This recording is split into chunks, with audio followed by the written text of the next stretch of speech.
If you can play Chopin's Nocturne in C minor, I'll marry you on the spot." Harper Quinn didn't look up from her phone when she said it. Her heels echoed across the marble floor of Lyra Records' corporate lobby. The only sound, aside from the faint, were of a floor buffer in the distance. The janitor, broad-shouldered, quiet late 30s, paused his cleaning, still crouched in front of the grand piano that sat like a relic at the heart of the building's glass and steel atrium. He was polishing its legs with a care that made it seem like a sacred artifact rather than office decor. She finally glanced up. "You hear me?" The man looked at her then. His eyes were a strange shade between gray and green, clear, unreadable. He stood slowly, one hand still resting lightly on the piano bench. "I heard you," he said, voice calm. "But that's not a piece you play because someone dares you." Harper arched an eyebrow. "So you do know the piece?"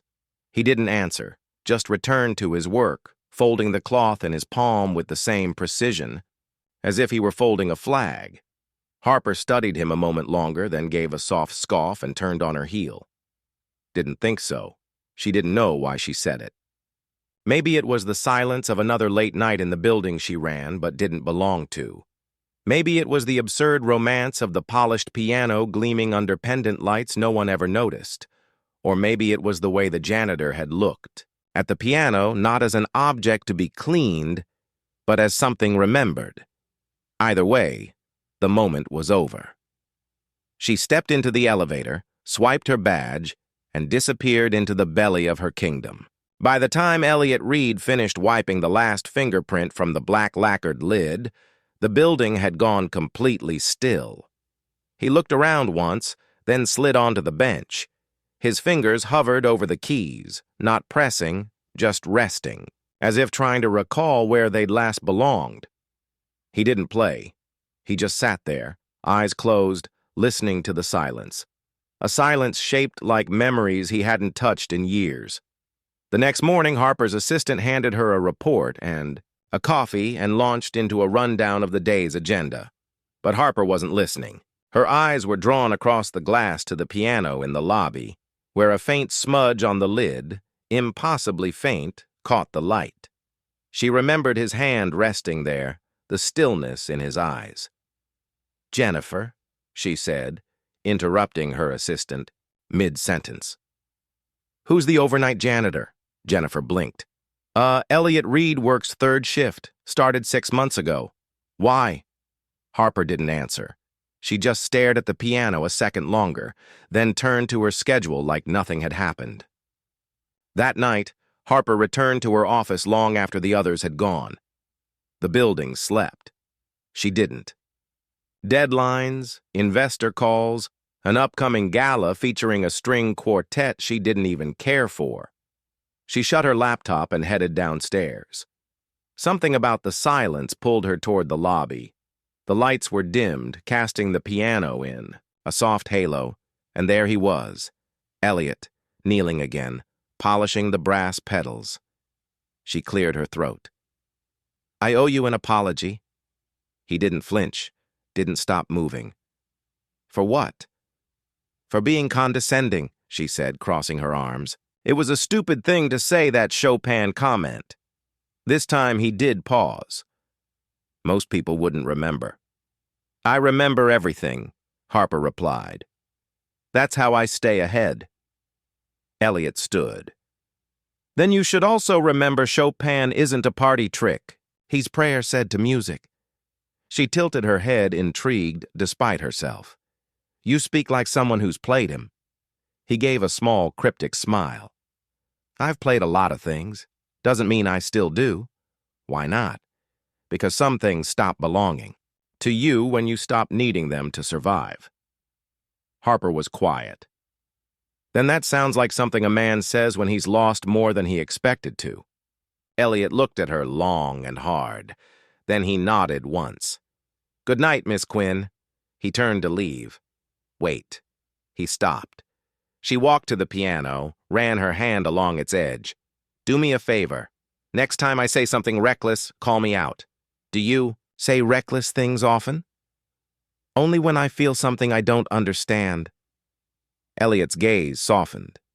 You understood more than you think. You just didn't know how to say it. Upstairs, the security cameras quietly recorded the empty lobby after. Both had gone, but no one noticed the slight shift in energy around the piano. The next morning, the cleaning crew found a folded paper resting gently on the music stand. No name, just a fragment of music. 4 bars handwritten, half a melody, a beginning, like someone had just remembered how. The applause was supposed to feel like triumph. Instead, it was a dull roar in Harper Quinn's ears, echoing like a storm trapped inside a cathedral. She stood behind the heavy velvet curtain, back pressed against the cool concrete wall, one hand still trembling. She had made it through 3 and 1 to 2 minutes of Boch barely. The notes had bled together. Her tempo had faltered twice. Her left hand had locked at one point, paralyzed by a memory she couldn't name. And though the crowd clapped politely, she could feel their confusion. Why is she up there? Was that intentional? Is she okay? She wasn't. Harper had not touched a piano in 18 years. The gala was supposed to feature a world-class pianist from the Berlin Philharmonic, but a car accident that afternoon had sent the entire events team into a meltdown. With no time to fly in a replacement, the board had asked Harper half-jokingly if she could still play a little something for the intro segment. She had smiled tightly, of course, and then she'd locked herself in a practice room for 4 hours, trying to remember how her fingers once moved without fear. She should have refused, but pride is a strange god. It lets you burn rather than bow. Backstage. Harper exhaled slowly and unclenched her hands. The last chord still throbbed in her palms. She didn't want pity. She wanted air. She slipped out. The side exit of the venue, the chill of the New York night slicing through her dress like a blade. The staff parking lot was mostly empty except for the low hum of a few idling vans. And then music. Soft, clear, fragile as moonlight on water. A piano, the same piece, but this time played the way it was meant to be. Each note a breath. Each pause a heartbeat. She followed it. Behind the loading dock, in a storage bay, barely lit by a flickering bulb, sat a weathered, upright piano, likely dragged out for ambiance, forgotten in the chaos, and added playing with eyes half-closed and posture that spoke of old discipline was Elliot Reed. He didn't notice her at first. His fingers danced across the keys with the precision of someone who didn't need to think, only feel. Harper stood there in stunned silence, the chill forgotten. It wasn't just that he was good. It was that he played like he'd lived inside the song, like the music knew him, not the other way around. Finally, he glanced up and saw her. The last chord faded into the shadows. "I thought you left," he said softly. "I did." Her voice was barely a whisper, but then you played. Elliot stood, slowly brushing imaginary dust from his sleeves. Didn't think anyone would hear that was Boch? He nodded. "Your choice tonight. You rushed the transitions in the middle. Hands got stiff. Too much tension in the shoulders." Harper crossed her arms. "You were listening. You were shouting. Miss Quinn, not playing." The words stung, not because they were cruel, but because they were true. She took a breath. "How did you know the piece?" He didn't answer right away. "Then I played it once, for someone who mattered a long time ago." A beat. Harper stepped forward, her voice quieter now. "You're not just a janitor, are you?" "No more than you're just a CEO," he replied. "We all hide in uniforms." The silence between them stretched. It wasn't awkward, just dense like a note sustained too long, waiting for the resolve. Then Harper asked, the question she'd been circling since the night before.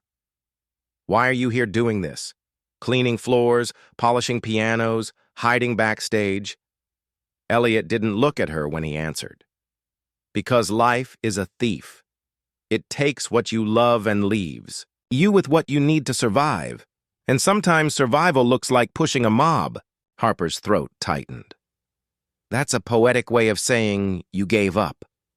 He turned then, not angry, but steady. I didn't give up. I gave everything. There's a difference. And in that moment, Harper saw it, not just the man who could play, but the man who had stopped. Not because he lacked talent, not because no one believed in him, but because something or someone had mattered more. She swallowed hard. You should have been on that stage tonight. Elliot shook his head. It wasn't my place. Then where is your place? She asked, stepping closer. Because clearly it's not behind a cart of cleaning supplies. He looked at her, a flicker of something behind his eyes. Grief, maybe, or something older. My place, he said slowly, is beside the person who needs me most. And with that, he stepped away from the piano as if the song were finished. Harper stood frozen the night, pressing in. She thought of all the concerts she'd attended, all the prodigies. Her label had signed, all those brilliant performers chasing fame like it was oxygen. But this man had played a song she couldn't forget, then walked away like it was nothing, or maybe like it was everything. That night, back in her penthouse, Harper couldn't sleep. She found herself scrolling through databases, press clippings, old concert programs, no trace, no name, nothing that connected a janitor named Elliot Reed to any musical past except one blurry photo. A young man, 20-some, playing piano at a chamber concert in Montreal. The face was younger, but the eyes same strange shade, same stillness. Caption E, Reed finalist St. George Classical Showcase 2005. Beneath it in small print, considered a rising star, disappeared from the circuit in 2009. Harper leaned back, heart pounding. Elliot Reed wasn't just a janitor, he was a fallen star, one who'd let the world forget he ever burned. And somehow, she didn't want to forget him at all. Tell me the truth, Harper said. Elliot didn't even blink. He just looked up from the stainless steel sink he was scrubbing in the executive break room. About what? About who you are. She stepped fully into the room, closing the door behind her. Because I spent the last 3 hours digging through every concert archive from here to Montreal, and you're not just a guy who knows Bach. You were E. Reed, finalist, rising star, a name people thought would become legend. Elliot rinsed the rag in silence. You disappeared in 2009, she continued, voice low, steady. No scandals, no farewell tour, no interviews, you just vanished. And now you're pushing a cart down the same hallways where people who couldn't hold a candle to your playing get standing ovations. He placed the rag down gently as if it were porcelain. You've done your homework. I'm thorough, she said. I don't like mysteries in my building. Elliot dried his hands. I'm not a mystery, Miss Quinn. I'm just a man doing his job. No, Harper said, stepping closer. You're a man hiding, and I want to know why. There was a long pause. Then he sighed and leaned, back against the counter, arms crossed loosely. You ever lose everything that made sense to you in one moment? Harper said. Nothing. You train your whole life to master something, Elliot continued, eyes far away. You breathe, it sleep, it bleed for it. Then one day it stops being enough. Not because you're not good, but because life hands you a new sheet of music and says, play this instead. And it's written in a key you've never seen. What was the moment? She asked. He hesitated then with quiet finality. My wife, cancer. She passed in the spring of 2009. Our daughter was 2. Harper's heart caught. I couldn't tour with a toddler. Couldn't teach master classes and still be there when she woke up coughing in the night. I had to choose. And you chose her, she whispered without blinking. Another silence, but this one was different. Softer, reverent. Harper swallowed. I don't know if I'd be strong enough to do that. You'd be surprised what you're capable of when Someone small needs you to survive. She sat on the edge of the counter across from him. So you gave it all up. I gave up the stage, Elliot said. Not the music. Where is it now? She asked. The music. His eyes flicked to her, then away, mostly quiet. Sometimes it wakes up when she laughs or when she sleeps. But I don't play anymore. Why not? Because when I sit at the keys now, I hear everything. I've lost. Harper looked at him for a long moment, then said quietly, You're wrong. Elliot arched an eyebrow. You don't hear what you've lost, she said. You hear who you've loved. That's not the same thing. The room felt heavy, sacred, like they were standing in the middle of a cathedral neither had meant to enter. Elliot studied her. How do you know that Harper's voice wavered? Because I stopped playing too a long time ago for different reasons, but the silence. It's familiar. He said nothing. I was 12, she said, eyes fixed on the floor. My father was a composer, brilliant but broken. Music was his god and his curse. He'd spend days in a manic trance, then come home and destroy everything. He wrote. One night I messed up a note. He said, Don't touch that piano again until you're worth hearing. I never played after that. Elliot's jaw tightened. You still believe him? Harper looked up. I don't know, but I still hear him. Elliot walked to the sink, rinsed his hands again, then turned off the water with a soft click. You ever play for someone who doesn't know who you are? He asked. No. Then maybe that's what we're both missing. The next night, Harper returned to the lobby well past midnight. The piano gleamed under low pendant lights untouched. She sat, let her hands hover above the keys. Then, softly, cautiously, she began to play. The first notes were halting, like someone testing language after years of silence. But she kept going. Her hands remembered more than her mind did. Then a second pair of hands joined hers.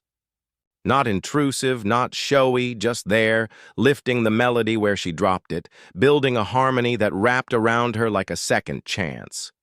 She didn't look up. She didn't need to. Elliot sat beside her, expression unreadable, playing as if the past wasn't chasing either of them. They played together a patchwork of broken rhythms and half-remembered scales, and yet somehow it was beautiful. When they finished, neither spoke for a long time. Then Elliot said, Your left hand still tenses when you're uncertain. Harper exhaled a breath she hadn't realized she'd been holding. So does my heart. He looked at her. The two are usually connected. She turned to face him. What was that piece we just played? I don't know, he said. We made it up. Harper smiled. Not the practiced boardroom smile, but something real, tired, warm. Maybe we should finish it someday. Elliot nodded. Maybe we already started. Later, as Harper rode the elevator alone to the top floor, she realized something she hadn't felt in a very, very long time. Hope. It didn't feel loud or grand, just like a key gently turning inside a door she hadn't touched in years. And somewhere beneath it all, buried deep in the echoes of Chopin and Bach and her father's voice, she heard a different melody. Now, one that didn't belong to Los, one that just might belong to her. The first thing Harper noticed was that his apartment didn't look like it belonged to a janitor. It wasn't expensive or large or particularly stylish, but it was lived in warmly. Every surface was clean. A worn couch sat beneath a wall covered in framed sheet music, and a second-hand bookshelf sagged with classical scores and children's books. The faint scent of cinnamon lingered in the air, and somewhere in the back, a tea kettle was beginning to whistle. But the centerpiece of the small living room was a piano, upright, modest, but well-aired for tucked beneath a window where the sunlight fell like a curtain of gold. Harper hadn't meant to come inside. She'd just walked Elliot home after an impromptu dinner, burgers, nothing fancy, but Luna had tugged on her hand and said, "Come see my music wall." And before Harper could say no, she was in. Now she stood frozen, her eyes locked on the piano. "That's where it started," Elliot said quietly, stepping past her with 2 mugs of tea. Luna took her first steps toward that bench. "I was practicing Chopin." She let go of the coffee table and walked straight to the music. Luna beamed proudly. "I touched the low C. It was magic." Harper smiled, then took a sip of tea. "It smells like memories in here." Elliot sat across from her. "That's what grief is most days. Memory with sharp edges." Luna skipped over holding something in both hands. A thick folder with frayed edges and music paper peeking out. "Daddy's songs," she announced. "Well, half of them. He says most are sleeping." Harper raised an eyebrow. Sleeping. Elliot rubbed the back of his neck. "Unfinished ideas I never chased down. Melodies I was too tired or too scared to complete." Harper took the folder gently. The first page was a delicate melody, handwritten in pencil notes, spiraling across the staff like whispers. It ended abruptly mid-phrase. "You wrote this." He nodded. "A lifetime ago." "It's beautiful." She traced the final measure with her fingertip. "But it stops too soon." Elliot shrugged. "So did a lot of things. That silence again, the kind that says more than anyone dares to." Then Luna said softly, "Daddy used to play at night when he thought I was asleep. I always listened." Harper turned to her. "Do you play too?" "I try," Luna said proudly. "But my fingers are short." "They'll grow," Elliot said, "and they already know more than most people's hearts." Later, after Luna had gone to bed, humming to herself as she drew pictures of knights and queens and pianos with wings, Harper found herself at the bench. She sat beside Elliot in the half-light, the score still open in front of them.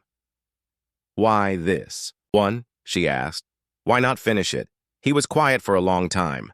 "Because I wrote it for someone I never got to say goodbye to," he finally said. And finishing it felt final, like she'd really be gone. Harper didn't ask who. She didn't need to. She placed her hand on the keys, tentative, careful. "I think she," said slowly, "some songs aren't meant to be endings. They're meant to be open doors." He looked at her. "You think I should finish it?" "No," she replied. "I think we should." A breath, a pause, a spark. Then, like leaves caught in the same wind, their hands moved together, filling in the blank bars, testing variations, building layer upon layer of sound. Not perfectly, but truthfully. It wasn't about skill anymore.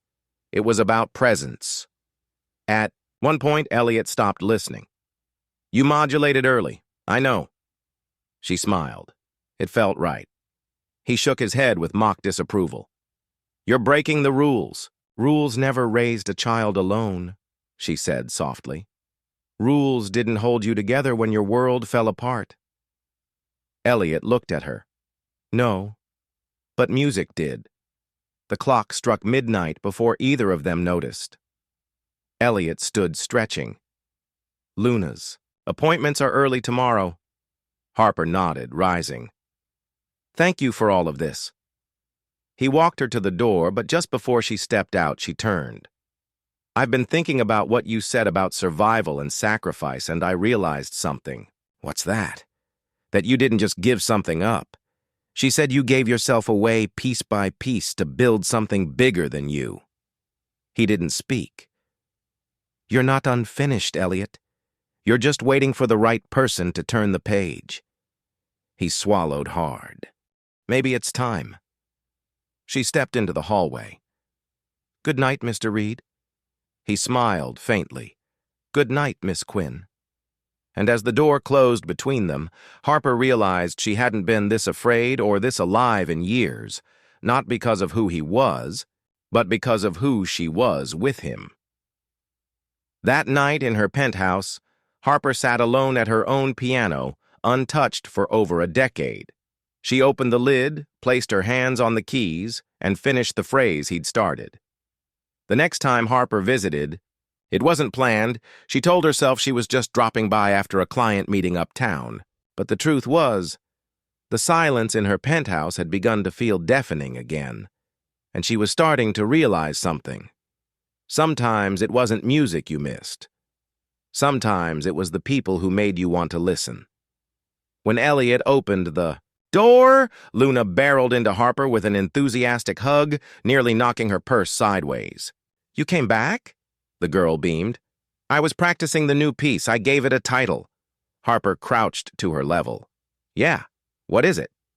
Luna held up a sheet of paper with bold, colorful letters. "The Song That Never Sleeps." Elliot raised an amused eyebrow from behind her. "Her naming skills are dramatic." Harper smiled. "No, she understands something most composers forget. That real music doesn't end when the notes stop." Luna twirled, giggling. "I knew you'd get it." They gathered around the piano again, this time in daylight. Harper noticed Luna sitting with surprising posture, fingers resting lightly on the keys. Elliot sat beside her, adjusting her wrist with the gentleness of a craftsman. "Ready?" he asked. Luna nodded, starting with the left hand, the pattern's offbeat. "I hear it in threes, not fours." Harper tilted her head. "You hear that?" Luna gave a modest shrug. "It's just there if you listen with your eyes closed." Elliot grinned. "She's got what the teachers used to call an absolute ear. Knows when a note is even a quarter tone sharp." Harper crossed her arms, watching the little girl play a broken-down arpeggio like she was unlocking a treasure map. "You didn't tell me she was gifted," Harper said. "She's not a trophy," Elliot replied. "She's just Luna." Harper met his eyes. "That's the most beautiful thing a parent can say." After practice, Luna curled up on the sofa with a sketch pad. She drew her usual whimsical figures pianos with wings music notes shaped like hearts. A woman with flowing red hair labeled Queen. Harper. Harper laughed when she saw it. "I've never been royalty before." "You wear high heels like a queen, Luna," said simply. Elliot walked in with hot chocolate and set it down with a smile. "She only calls people queen when they make her feel safe." Harper blinked. "That's a high compliment. She doesn't say it often." Elliot's tone was quiet. Luna looked up. "I used to call Mommy that, too." The room fell silent, not in awkwardness, but in reverence. Harper sat beside her. "Do you remember her?" "Little things," Luna whispered. She smelled like orange tea, and her voice sounded like lullabies. "Sometimes when Daddy plays slow songs, I think she's in the room." Harper reached out, gently brushed a strand of hair from the girl's forehead. "She sounds like someone who left a lot of love behind." "She did," Elliot said from the doorway. His voice wasn't broken, but there was an ache in it, a hollow that had learned to echo gently instead of scream. Later, when Luna went to her room for a nap, Harper wandered to the bookshelf.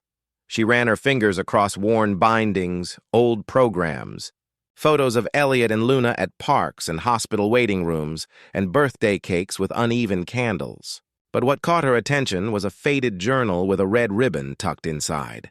She opened it carefully and found pages of music, but also words, lyrics, handwritten raw, unfinished notes in the margins, scribbles and revisions.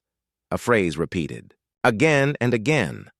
"What we lose becomes what we love deeper." She turned. "You wrote lyrics, too." Elliot, pouring tea, nodded before the silence got too loud. She held up the book. "You should finish these." "I wrote those when Sarah was in the hospital," he said, not meeting her eyes. "I couldn't fix her body, but I tried to give her a lullaby strong enough to stay behind." Harper's throat tightened. "Did you ever sing it to Luna once and she cried?" She said it sounded like goodbye. Harper sat beside him. Maybe now it could sound like home instead. There was a pause. "Then she's getting worse," Elliot said. Harper stilled. "More attacks lately. Shorter breath. Her color fades faster. Her doctors are talking about options. But you can't afford them. I can't afford to hope, Harper. That's the cost that scares me most. She looked at him, and for once her business instincts didn't leap to solutions. She didn't offer a check, or a referral, or a private jet. She said, "Then let me sit with you in the middle of that fear. You shouldn't have to carry this alone." Elliot's jaw clenched. "I'm not used to people standing still when things get hard." "Then I'll be the first," she whispered. That night, as Harper was about to leave, Luna stirred from her nap. Harper knelt beside her, whispering, "Do you want me to tuck you back in?" Luna nodded, sleepy-eyed. As Harper pulled the blanket over her, Luna reached for her hand and said, "Can you play that half-finished song again tomorrow?" "The one Daddy started." Harper smiled. "Of course." Luna's voice was soft, drowsy. "I think that song is helping Daddy come back to life." Harper's heart twisted. "I think it's helping me too," she whispered. When Harper left that evening, she didn't take the elevator to her penthouse and pour herself a glass of wine.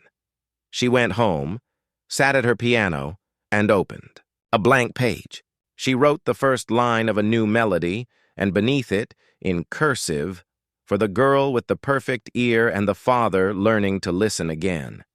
It started as a whisper, a link shared in a group chat, a grainy clip sent between interns. Then, a wildfire. By noon, the video had made its way to every floor of LRA records, from the cramped cubicles of accounting to the gleaming windows of the executive suite. The caption read, "When the janitor plays a duet with the CEO and the piano, remembers." And just beneath the caption, 3 unspoken words echoed through every comment, music love fire, and a final stinger. Is this romance or resignation waiting to happen? Harper Quinn stood in her office, the screen frozen mid-frame. The video was 38 seconds long. In it, she sat beside Elliot at the lobby's grand piano, her hands drifting over the keys as he layered a soft harmony underneath. Their eyes met briefly. There was no sound but the music. No words, just connection. The camera had been angled through the glass wall of the security booth. Unsteady, zoomed-in amateur, yes, but the intimacy was undeniable. Jennifer, her assistant, stood beside her like a soldier in a storm. It's circulating through internal Slack thread social media. Even Reddit has a thread. "I'm sorry, Harper. Someone must have leaked it from the overnight footage. The security team's investigating." Harper exhaled slowly. How many views over 200,000? Just from private shares. The algorithm picked it up this morning in comments. Jennifer hesitated. "They're mixed. Some are supportive, most are speculating.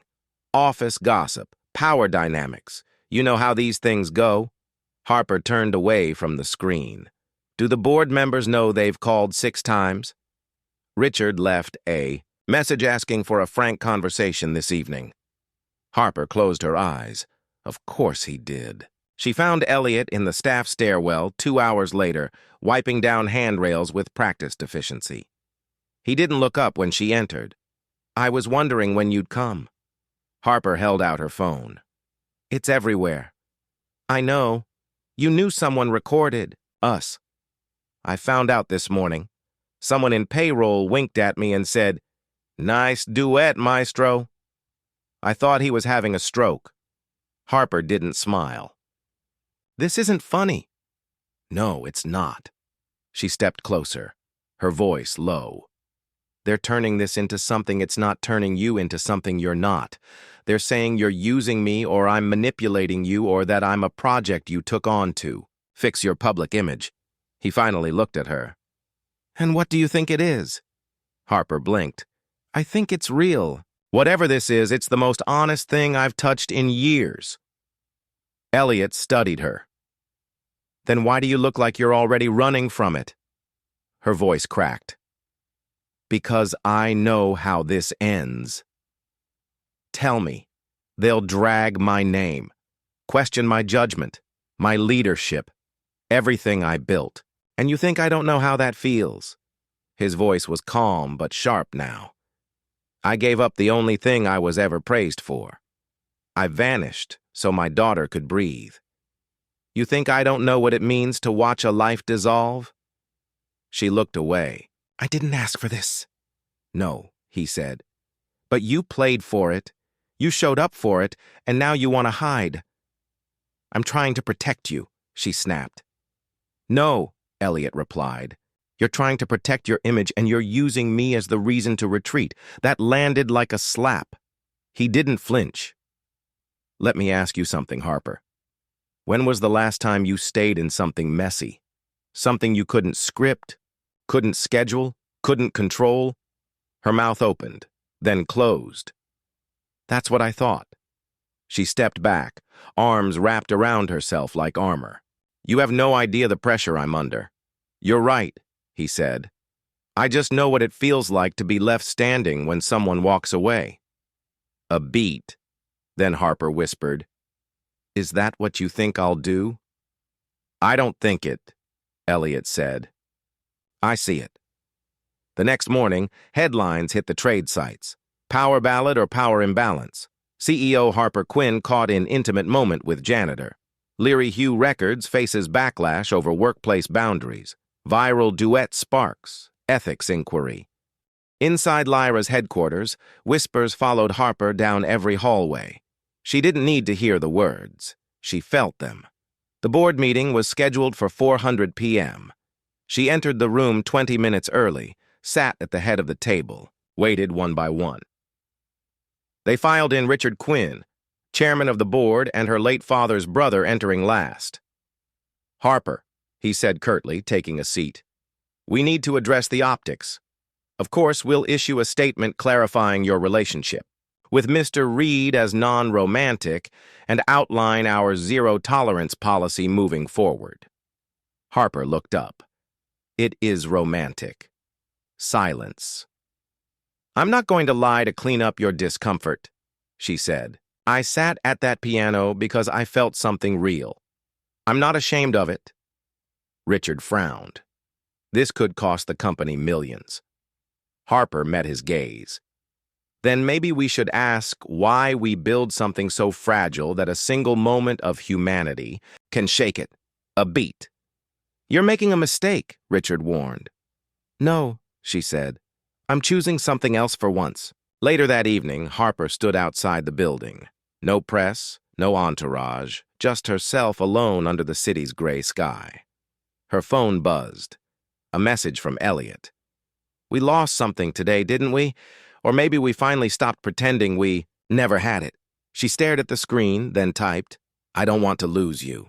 His reply came quickly. Then don't. But it wasn't that simple. Because when she knocked on his apartment door the next night, there was no answer. A neighbor said he'd packed a bag. Something about a trip to the hospital. Harper's chest tightened, and for the first time in years, the woman who'd built an empire ran. The hallway smelled like antiseptic and old fear. Harper hated hospitals, the flickering lights, the mechanical hush, the way people whispered like the air itself might break under pressure. She found Elliot in the pediatric wing room 312. The door was cracked. She paused before pushing it open. Inside, Elliot sat beside Luna's bed, one hand wrapped tightly around hers, the other covering his eyes. His shoulders rose and fell in shallow, shaky rhythm. Luna was pale, too pale. Oxygen tubes framed her face. The heart monitor beeped steadily, but softer than it should. A stuffed bear sat tucked under her arm. Harper stepped in quietly. Lot. He looked up. His face was hollowed raw. How did you know your neighbor? She said gently. You didn't answer. My text. He blinked like he'd forgotten what a phone was. Sorry. She approached the bed, eyes on the little girl. How is she critical? He whispered. Attack hit harder than usual. Oxygen dropped fast. They had to intubate her before I could even process what was happening. Harper's heart clenched. Is she awake? She was, he said. She kept asking for the song, the one we were writing together. His voice cracked. I couldn't finish it, he whispered. I promised I would, but I couldn't. Harper took his hand. Then we'll finish it now. He looked at her, tears brimming but not falling. You think she'll hear us? I think love travels, Harper said, even through glass and wires and beeping machines, especially then. They sat at Luna's bed side by side. No piano, no keys, just two hands tapping the rhythm softly on her blanket. One melody, one harmony, half whispers of a lullaby still being born. And when Elliot finally sang, voice quiet, rusty from years of silence, Harper sang with him. The sky is dark, but not for long. The stars still humil music, you sleep my light while I will stay, to play the dawn into your day. Luna didn't open her eyes, but her small fingers twitched, just slightly. Harper felt it the tiniest press against her palm. She heard Harper's sad voice breaking into a smile. She always does. A few hours later, this doctor entered, expression measured but kind. Her vitals are stabilizing, he said. The medication is helping, but this isn't sustainable long-term. She'll need more advanced treatment. A specialist team likely out of state. Elliot stood. How long do we have? A few weeks, maybe less if another episode hits before her system recovers. You should prepare. The door closed. Silence swallowed the room again. Elliot leaned against the wall. I can't afford Boston. I can't even afford a second ER visit. Harper stepped forward. Then let me help. I can't ask you for that. You didn't ask, she said. I'm offering. He looked at her, pain flickering in every line of his face. Do you know what it feels like to have your dignity measured in invoices? She reached up, touched his cheek. Do you know what it feels like to have money and still feel useless? That stopped him. I've sat in boardrooms making million-dollar decisions while my soul begged for something real, she whispered. Don't rob me of the chance to finally give something that matters. A beat. Then Elliot pulled her into a fierce, silent embrace. Not romantic, not restrained, just human. Two people holding each other at the edges of fear. The next day, Harper cleared her schedule, called every contact she had in pediatric cardiology, donated anonymously to the hospital foundation to fast-track Luna's transfer. But she didn't just write checks. She sat beside Luna, told her stories, brought coloring, books and noise-canceling headphones, read her music notes like fairy tales, and slowly room 312 stopped smelling like fear. It began to smell like hope. 3 days later, Luna was approved for transport. The specialist team in Boston would take her in within the week. Harper returned to Lero Records that evening to sign a final document transferring her voting power. The board had forced her out. They called it a mutually agreed transition. She called it the price of honesty. As she packed her office, Jennifer entered quietly. You don't have to go like this. Yes, I do, Harper said. They built this tower. Without room for people like Elliot or Luna or even me, honestly. Jennifer hesitated, then handed her a folder. These came in the mail today. Fan letters. Fan letters from people who watched the video. They weren't mocking. They were moved. They said you made them feel again. Harper smiled softly. Then maybe I finally did something worth the noise. She left the building that night with a box under one arm and Elliot's old composition folder under the other. The next time she saw him, they were standing outside the car that would take Luna to Boston. Luna looked stronger, still small, still fighting, but her eyes were bright, her smile steady. Miss Harper, she said, tugging on her sleeve, will you come visit me after I get my new heart? Harper knelt. I'll be there the day it starts to beat. Luna leaned in and whispered, Bring the music. Elliot stood by watching it all, his eyes mist, but his posture proud. Thank you, he said. quietly. "You're welcome," she replied. "But I didn't save her. You did every day. You showed up when it was hard. That's what love looks like." He looked at her. Really looked. "You saved me." They stood there for a long time after the car pulled away.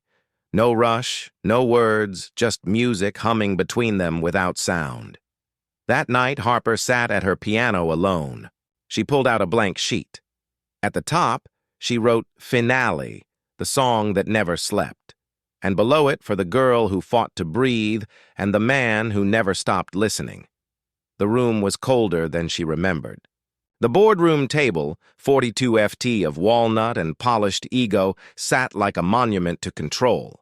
Around it, the faces were familiar, but colder now, tightened by discomfort and whispers of scandal. Harper sat alone at the head, back straight, fingers interlaced, not as a CEO, but as a woman who had already let go. She had worn navy. No jewelry, no makeup, no mask. Because this wasn't a negotiation. It was a reckoning. Richard Quinn cleared his throat, first seated across from her like a judge at sentencing. "The optics haven't improved," he began. "Despite your efforts to stay quiet, the narrative has taken on a life of its own." "I'm aware," Harper said calmly. He nodded toward a legal packet on the table. "We've drafted a mutual separation agreement. You step down without further noise. In return, we ensure your reputation stays intact, your severance remains whole, and the press gets a clean version of your exit." Someone else chimed in. "Margot Lynn, VP of Marketing. We can spin this as your choice. A desire for personal growth, maybe even frame it as philanthropic. Say you're pursuing music outreach programs." Harper didn't blink. "You want me to lie? We want to protect the company," Richard corrected, "and, frankly, to protect you." Harper leaned forward. "You want me to erase the truth because it makes you uncomfortable. Because I did something human in a place built for machines. Because I sat at a piano and felt something real in front of someone who wasn't wearing a suit." Margot's voice sharpened. "You're not being asked to apologize for feelings. You're being asked to take responsibility for the risk you introduced."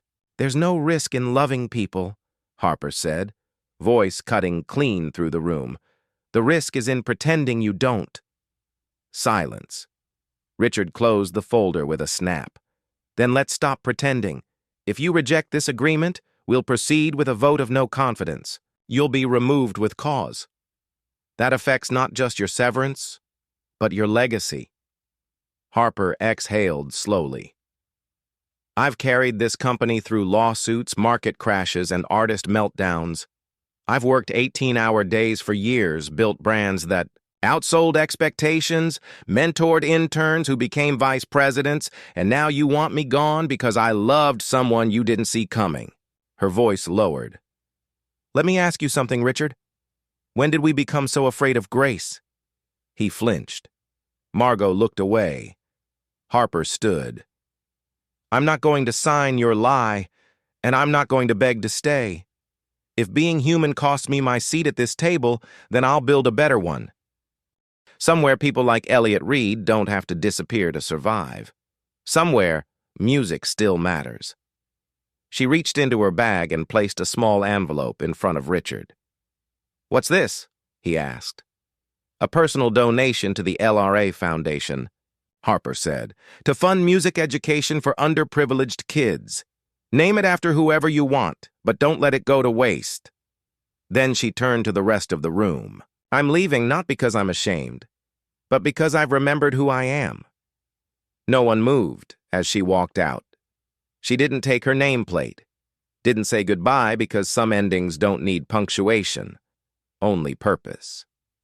She stood outside this building for a long while, watching her reflection in the mirrored glass. It looked nothing like the woman who'd first entered this tower 10 years ago. That woman had been hungry, ambitious, brilliant, and lonely. This one was awake.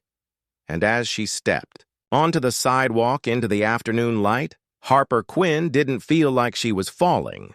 She felt like she was returning. That night, She found Elliot sitting on a park bench just past the hospital gardens, headphones around his neck, eyes on the horizon.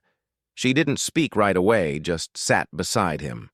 After a while, he said, "You're not wearing the armor today." "I left it in a boardroom downtown," she replied. He glanced at her. "What happened?" "I resigned." A long pause. Then he said, "They'll regret it." "No," Harper said, "but I won't." He looked at her fully now. "You're different." I remembered something. She said that the title next to your name means nothing if it costs you the music inside you. Elliot turned away. His voice, when it came, was low. "I didn't want to be the reason you lost everything." "You weren't," Harper replied. "You were the reason I found it." He went still. "I watched you fight for your daughter," she continued. "Heard you play music you hadn't touched in years. Saw you rebuild your soul note by note. And somewhere in that I realized I wanted to play again too. Not just piano life." A breeze passed between them. Then Elliot said quietly, "She's going to Boston tomorrow." "I know," she's scared. "So are we," Harper said. "But we do it anyway. That's what love does." He finally smiled. "You really quit." "Not quit," she said. "Graduated." He laughed, and it felt like the first true exhale either of them had. Taken in weeks. Harper reached into her coat pocket and pulled out a small envelope. "What's this?" he asked. "An invitation." Elliot opened it. Inside, a handwritten card, a celebration of new beginnings featuring Elliot Reed live at Lincoln Chapel. One night, only proceeds to benefit the Luna Fund for pediatric music therapy. He stared at it, stunned. "Harper, I haven't played for an audience in years." She met his eyes. "Then let them meet you." He held the card like it was fragile, sacred. "Why me?"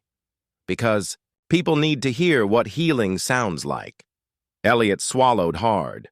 "What if I fail?" She reached for his hand. "Then fail in front of people who love you. That's the safest kind."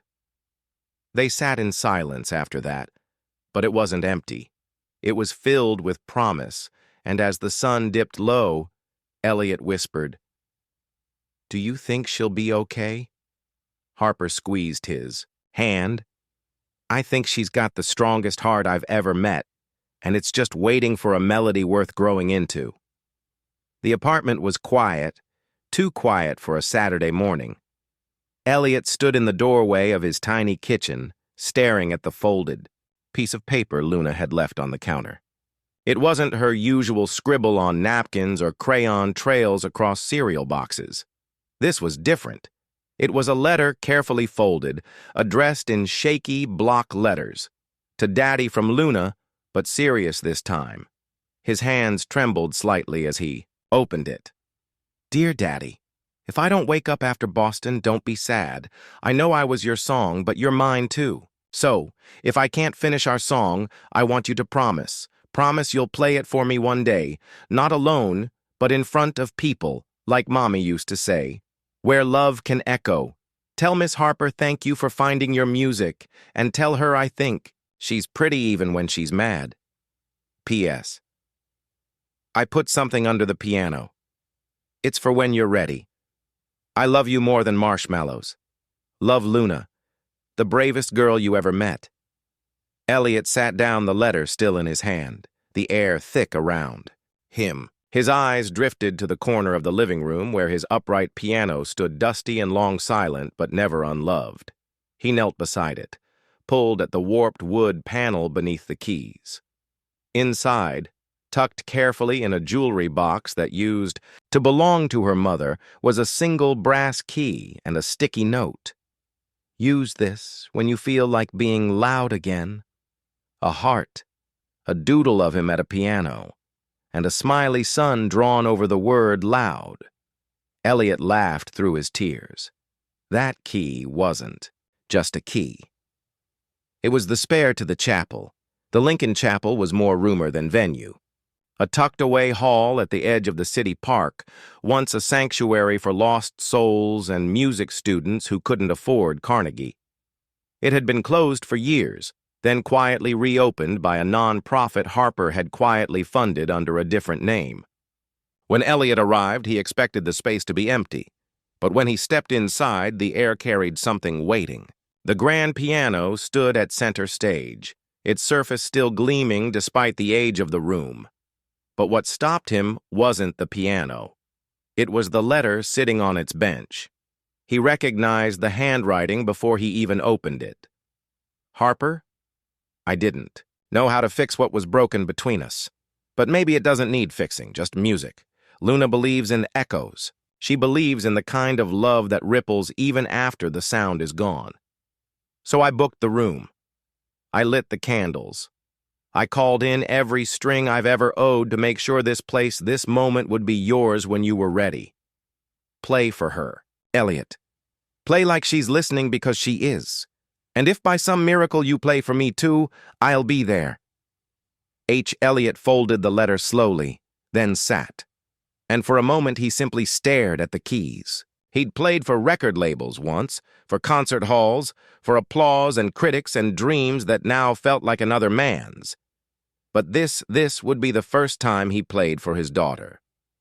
At 7:00 p.m. sharp, the chapel doors opened. It wasn't a concert. There were no tickets. Just people, dozens, then hundreds who'd seen the viral video, who'd heard whispers of a janitor with fingers that healed, a woman from the hospital, a nurse who had held Luna's hand during the worst of it. Jennifer, from LRA, the security guard who used to slip Elliot extra mints at night. Even Margot Lynn without the boardroom armor, and Harper standing quietly in the back. No camera, no press, just presence. Elliot didn't speak when he stepped on stage. He didn't need to because when his fingers touched the keys, the room exhaled. And the music that poured from him wasn't polished, wasn't perfect, but it was pure mud. The song didn't have a name. It never needed one. But it carried every moment he'd lived the hospital nights. The mop and bucket, the day Luna said her first word, the silence after his wife died, the look in Harper's eyes when she said, "You," were the reason I found it. The room wept, not from sadness, but from truth. Midway through, Harper moved to the front row. She didn't cry. She listened. And Elliot, without looking up, whispered through the music, "This is for you, too." When the final note faded, the room didn't applaud. It just stood still, as if no one wanted to disturb the holiness of that silence. Then, one by one, people placed small candles at the base of the stage, dozens of flickering lights, each one. An echo, each one Luna. Later, Harper sat beside Elliot on the empty stage. "Do you think she heard it?" he asked. Harper took his hand. "I think she was the one playing it through you." He nodded slowly. "I didn't think I had anything left." She leaned her head gently to his shoulder. Turns out, she whispered, "You were never empty, just waiting." "Daddy," Luna whispered. "Can you play it again?" "The song from the candles." Elliot looked up from her bedside, startled. She was awake. For the first time in days, her voice wasn't slurred by medication or swallowed by fatigue. Her eyes, still ringed in pale shadows, were clear and full of something he hadn't seen since she first fell ill. Hope. He stood his chair scraping against the hospital floor, but he didn't care. "Luna," he breathed, gripping her hand like it was a lifeline. She smiled faintly. It was loud in my dreams, and warm. Elliot bent down, kissed her forehead, and for once didn't have to hide his tears. "You heard it." "I think I was it," she murmured. Across the room, Harper leaned against the wall, watching them, her arms folded, eyes rimmed red from emotion and sleeplessness. "She woke up an hour after your performance," she said quietly. The nurse said it was like her heart remembered how to fight. Elliot turned to Harper, his voice trembling. "I don't know what to say." Then don't, she said gently. Just stay here with her. That night, Luna stayed awake longer than she had in months. She sipped broth, played gently with a teddy bear, and even convinced a nurse to let her color with a clipboard in bed. And all the while, Elliot stayed beside her, humming that same unfinished lullaby. At one point, Luna looked up and said, "You didn't quit, Daddy." He blinked. "Quit what music life, me?" He was silent for a moment, then he said, "I thought I did, but I was wrong." She grinned sleepily. Miss Harper was right. Love echoes, even in silence. A week later, Luna was transferred to the Boston Cardiac Center. Harper arranged everything logistic specialists and even a cozy temporary apartment nearby for Elliot to stay in during her recovery. It wasn't charity. It was investment in love, in healing, in all the things spreadsheets could never measure. Elliot tried to repay her to protest, but Harper cut him off every time. "I've spent years buying silence," she said one night as they walked through the city, donating to causes just to quiet my guilt. But this helping you, helping her. This is the first time I've ever felt like I was building something worth hearing. He looked at her then under the soft orange glow of a street lamp.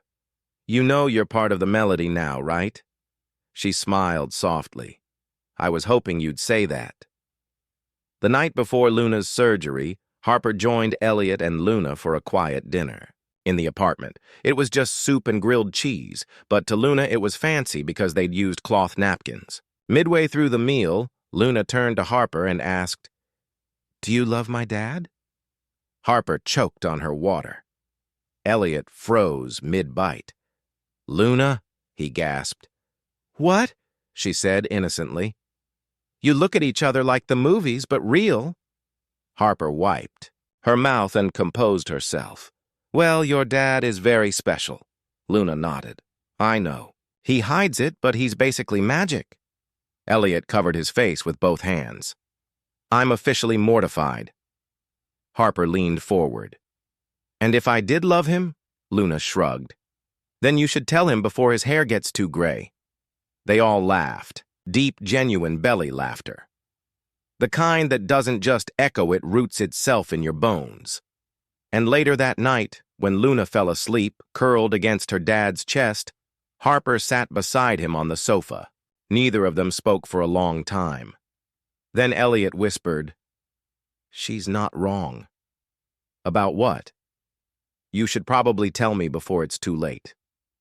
Harper looked at him, eyes tired but alive. Then, without drama or flair, she said, "I love you, Elliot Reed." He didn't flinch, didn't blink. He just leaned in and kissed her softly like he'd been waiting to come home. The next morning, Luna was prepped for surgery. The waiting room felt like purgatory: white walls, sterile light, the ticking of a wall clock that never moved fast enough. Elliot paced. Harper sat still, hands clasped so tightly her knuckles turned white. Hours passed. Then a door opened and the lead surgeon walked in. He looked tired, but he smiled. She made it. Elliot collapsed into a chair. Harper reached for his hand, tears falling freely. The doctor continued. She was a fighter. The moment we closed, her heart took the rhythm right away, like it had been waiting. Elliot laughed through sobs. She's always had a beat of her own. That night, Elliot visited the chapel again. This time, Harper was already there, waiting at the piano, fingers resting on the keys. He joined her without a word. Together they played. No audience, no cameras, just them and the echoes of a girl with a heart strong enough to carry them all. The song they wrote that night would one day open music therapy centers across the country. It would be taught in schools, used in hospital wards, hummed by strangers. But it would always belong to three people: a janitor, a CEO, and the little girl who believed in echoes. The wind carried the scent of spring, earthy clean, full of second chances. Beneath the blooming dogwood trees that lined the path toward the Lincoln Chapel. Luna Reed skipped along the cobblestones, her dress fluttering her laughter, rising like music into the morning air. She had a scar now, one that peeked out from beneath her collar like a quiet badge of courage. But she wore her smile without shame. It didn't mark what she'd lost. It reminded her of what she had survived. "Careful," Elliot called out from behind her. "You're not that healed yet." Luna stopped, spun around with hands on her hips, and grinned. "Daddy, you're the one who said scars are just proof we kept going," he chuckled. "Did I? You say a lot of smart things when you think I'm asleep." Harper walked beside Elliot, her hand in his. "She gets that from you." "No," Elliot replied, glancing at her. "She gets that from us." They approached the chapel doors together, the same doors where once Elliot had entered alone, afraid his music had died. Now he stood not as a janitor, not as a shadow of his former self, but as a man fully seen, a man who had loved, lost, broken, and rebuilt, and beside him the woman who had dared to believe he still had something worth hearing. Inside, the air buzzed with anticipation. The seats were filled not by celebrities or critics, but by nurses, teachers, janitors, librarians, single moms, and tired fathers, ordinary people who had found something extraordinary in the story of a girl, a piano, and the man who played in silence until someone finally listened. At center stage, under a soft halo of warm light, sat the piano, polished, open, waiting. Harper knelt beside Luna in the front row. "You sure you remember the first part?" she asked gently. Luna beamed. "I practiced with Daddy every day."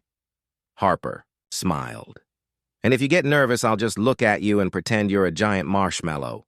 Harper laughed, covering her mouth. "Deal." Then Elliot stepped onto the stage, calm and steady. He leaned toward the microphone. "Tonight isn't about perfect notes," he said. "It's not about talent or technique. It's about what happens when we stop running from the parts of ourselves that hurt and start letting them sing." He gestured toward the wings. "Luna." The room held its breath. Luna emerged slowly, her small figure illuminated as she walked to the bench. Elliot lifted her up, adjusted the sheet music, though they wouldn't be needing it, and sat beside her. Then, with one soft breath, they began to play. The melody started slow, gentle, almost hesitant. But then, like muscle memory infused with love, it bloomed, each note built upon the last, like bricks forming a home. It was the same lullaby Elliot had played that night in the hospital in the chapel, and in every quiet hour he thought he might lose her. But this time, Luna played the first part. And when she reached the moment her hands weren't strong enough, she lifted her eyes to him and whispered, "Your turn." Elliot took over. His hands danced across the keys, not as a performance, but as prayer. Then just when the final note approached, he paused, turned to the crowd, and nodded once. The string quartet rose in the back. The children's choir stood. And suddenly, the room wasn't just watching a concert. They were inside it. The harmony swelled, voices lifted. Some audience members cried, some held hands, some closed their eyes and simply listened. Because somehow in that moment, everyone recognized the song, not from memory but from meaning. It was the sound of forgiveness, of hope resurrected, of hearts that had been broken mended and dared to beat louder. After the performance, no one rushed to leave. People lingered like they were afraid the magic might fade if they stepped outside. Luna, still clutching a single white lily someone had handed her, turned to her father. "Do you think Mommy heard us?" Elliot knelt to meet her eyes. "I think she wrote the bridge." Outside, Harper leaned against the chapel doors, watching Elliot with a soft, full gaze. When he finally reached her, she didn't speak. She just touched the corner of his mouth where a tear had dried. "I knew your silence wasn't empty," she whispered. He reached for her hand, brought it to his heart. "You filled it." She tilted her head. "So what happens now?" Elliot looked around the chapel, the trees, the people still humming the melody. "I think we keep playing." In the weeks that followed, Elliot launched a foundation in Luna's name, the song that never ends. Its mission to bring music therapy into underfunded hospitals, schools, and community centers across the country. Harper left the boardroom behind. She joined the foundation not as a CEO but as a co-founder, a pianist, and someone who had finally remembered what real power sounded like. They didn't chase fame or money or applause. They built a life full of small concerts in quiet rooms, Sunday pancakes, letters from children who said they felt heard for the first time. And every night before bed, Luna would say, "Play me the song, Daddy, the one that found me." And so he would softly, lovingly until she fell asleep. Because some stories don't end. They echo forever. And maybe that's what life is all about. Not the noise we make when we're seen, but the echoes we leave behind when we love deeply, even in silence. Now, I'd love to hear from you. Where in the world are you watching this story from? Drop a comment and let us know, because your presence here means more than you think. If this story touched your heart, if it reminded you of someone you love, or simply gave you a reason to smile today, please consider subscribing to the channel. There are many more stories waiting to be told. Stories that heal. Stories that matter. Thank you for spending your precious time with us.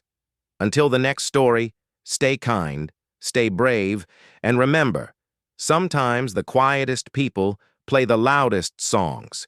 You just have to stop and